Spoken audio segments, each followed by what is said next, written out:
விஜயகாந்த் வந்து பார்த்துட்டாரு. அதுக்கு முன்னாடி கமல், அதுக்கப்புறம் நிறைய நடிகர்லாம் வந்துக்கிறாங்க. எல்லாமே எம்ஜிஆர், ஜெயலலிதா மாதிரிலாம் ஆயிட முடியாது. அது இலவசம் கொடுக்குறதும் தப்பு இருந்தாலும் இலவசன்றதை வந்து கேரளா மற்ற இடத்துல இல்லாத மாரி இங்கே இருந்தால் அது கொஞ்சம் நல்லாயிருக்கும். இலவசம் வாங்கிட்டு தானே ஓட்டு போட்டுன்னுக்கிறாங்க. இலவசம் இல்லாத இருந்தாலும் நல்லது. ஒன்று சீமான எப்பவும் அவர் கொஞ்சம் சவுண்டாக பேசுவார். மறுபடியும் அந்த அளவுக்கு ஒன்றுமே இல்லை. இப்போ அவர் எங்கே இருக்கிறான்னு தெரியல இல்லையா? அதேமாரி தான் விஜயம் ஆகிடுவார். அந்த திமுக கூட்டணியை வந்து யாரும் விஜய் இல்லை, எத்தனை விஜய் வந்தாலும் சரி அந்த இது கூட்டணியை உடைக்க மாட்டாங்க. அது பலமாக தான் இருக்கிறாங்க. இருந்தாலும் அது நீங்கள் சொன்ன மாரி தான், அது குடும்பம் இது. ஆமாம் ஆமாம், மாற்றிக்கிட்டா நல்லாயிருக்கும். ஆக மாட்டாருங்க, ஆக மாட்டார், எழுதி வச்சுங்க.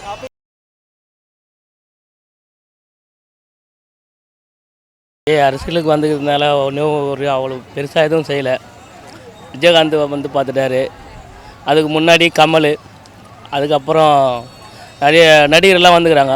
எல்லாமே எம்ஜிஆர், ஜெயலலிதா மாதிரிலாம் ஆயிட முடியாது. அவர் எதுவும் செய்யலை. சினிமாவுக்கு வந்த மாரி இதில் எதுனா பண்ணலான்னு ஆசைப்படுறாரு. அது மக்கள் தான் பார்த்து.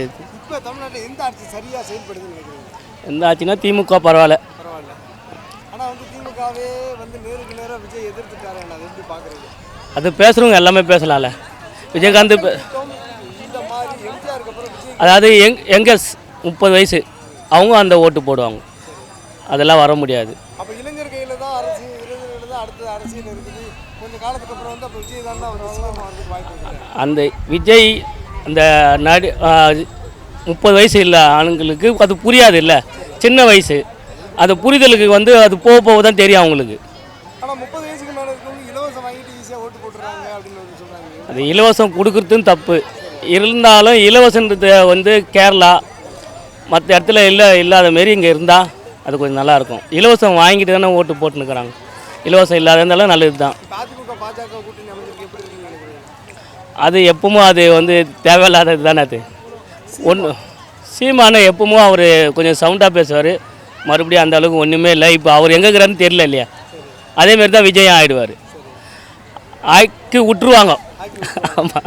ஆனால் வந்து திமுக வந்து விஜயை பார்த்து பயப்படுதுங்கிறாங்க. அது ஒன்றும் அவங்களுக்கு வந்து அந்த மாரி பயம்லாம் அவங்களுக்கு இல்லை.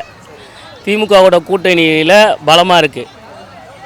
ஆர்ப்பாட்டம் போராட்டம் அதெல்லாம் பண்ணுவாங்க. மக்களுக்கு என்ன தேவையோ அதுக்கான ஆர்ப்பாட்டம் போராட்டம் பண்ணுவாங்க. இருந்தாலும் அந்த திமுக கூட்டணியை வந்து யாரும் விஜய் இல்லை, எத்தனை விஜய் வந்தாலும் சரி அந்த இது கூட்டணியை ஒழிக்க மாட்டாங்க. அது பலமாக தான் இருக்குது. குடும்ப ஆட்சி எதில் இல்லைங்க, குடும்ப ஆட்சி எதில் இல்லாதது. அதுக்கு ஒரு கேள்வி கேட்குறாங்க, தமிழ்நாடு வந்து கருணாநிதி குடும்பத்துக்கு எழுதி கொடுத்துட்டாங்களான்னு கேட்குறாங்க. அப்படி ஒன்றே அப்படி ஒன்றும் இல்லை. திமுகவில் வந்து அவங்க நல்லா பண்ணுறதுனால தான் இப்போ அடுத்தது ஸ்டாலின். ஆமாம், அப்படி சொன்னதுனால அந்த கேள்வி கேட்குறாங்க. அண்ணன் ஆர் ராசாவை விட அண்ணன் உதயநிதி ரொம்ப செஞ்சுட்டாரு திமுக. அப்படி இல்லை, அவர் ஓரளவு இப்போ பண்ணுறதுக்குனால கொஞ்சம் அந்த கேள்வி வரலாம். ஆமாம், நீங்கள் அடுத்த முதல்வரை அண்ணன் ஆர் ராசாவை அறிவிச்சிருந்தீங்கன்னா பரவாயில்ல. இல்லை அதெல்லாம் வந்து இப்போ என்னன்னா, நீங்கள் இப்போ நான் ஒரு வேலை செய்கிறேன்னு வச்சுங்க, நான் மேய்ச்சரியாகிறேன், அப்பா மேய்ச்சரியாகிறாரு, இப்போ அவர் பதில் நான் வந்துக்கிறேன். அதே தான் அரசியலையும். அப்போ நீங்கள் என்ன சொல்கிறீங்கன்னா, எங்கள் அப்பா செருப்பு தைச்சிக்கிருந்தாருன்னா நீங்கள் செருப்பு தான் தைக்கணும் அப்படிங்கிறீங்களா?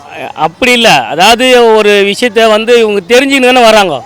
இல்லை, அண்ணன் ஆர் ராசாவை விட அண்ணன் உதயநிதிக்கு அரசியல் தெரியும்னு சொல்கிறீங்க. ஓரளவுக்கு தெரியல. அண்ணனுடைய அண்ணன் ஆர் ராசாவோட ராசாவுக்கு வந்து ஓரளவுக்குன்னா இவரு கொஞ்சம் ஓரளவுக்கு தெரியும். அக்கா கனிமொழிக்கும் தெரியும். நீங்கள் வந்து துணை முதல்வரை அக்கா கனிமொழி ஆக்காம அண்ணன் உதயநிதி ஆக்காம, அதாவது ஆண் ஆக்க போகிறீங்க.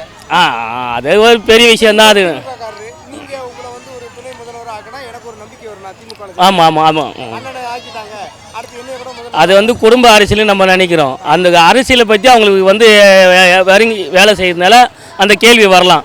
மற்ற யாருக்குமே இருக்கிறவங்களுக்கு யாருக்கும் தகுதி இல்லைன்னு. இப்போ மோடியே எடுத்துக்கின்னு வச்சிங்களேன், அவர் சாதாரணமாக ஒரு தொண்டராக இருந்துக்கின்னு தான் நம்ம பிரதமராக வந்தார். அதுவே வந்து அந்த பிரதமர் நல்ல விஷயமா பண்ணார்னா காங்கிரஸ் சரின்னு சொல்லி தானே இவர் வந்தார், ஒரு தொண்டராக இருந்துக்கின்னு. அப்போ மக்களுக்கு எவ்வளோ செய்யலாம்? அவர் ஒரு தொண்டருக்கு தெரியல, ஒரு தொண்டருடைய கஷ்ட நஷ்டம்லாம் அவருக்கு தெரியும். அப்படி இருக்கும்போது ஒரு பிரதமராக வந்துட்டாருன்னா அவர் எவ்வளோ நல்ல விஷயம் செய்யலாம். காங்கிரஸ் வந்து மோசமான ஆட்சின்னு சொல்லிட்டு இவர் வந்தார்ல, இவர் அதோட மோசமான ஆட்சி பண்ணுறாரு.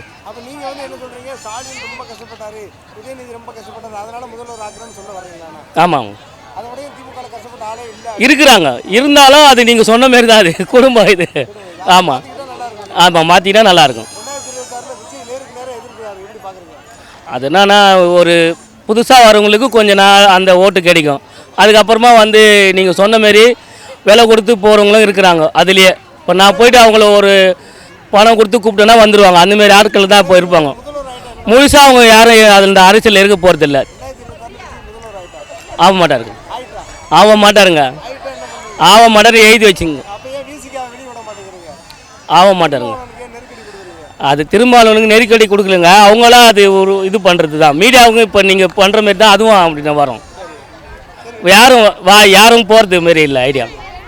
சரி, இந்த லிங்கை கொஞ்சம் அனுப்பிச்சு விடுங்க, நாங்களாவது பார்க்குறோம். சரிங்கண்ணா. எப்படி இந்த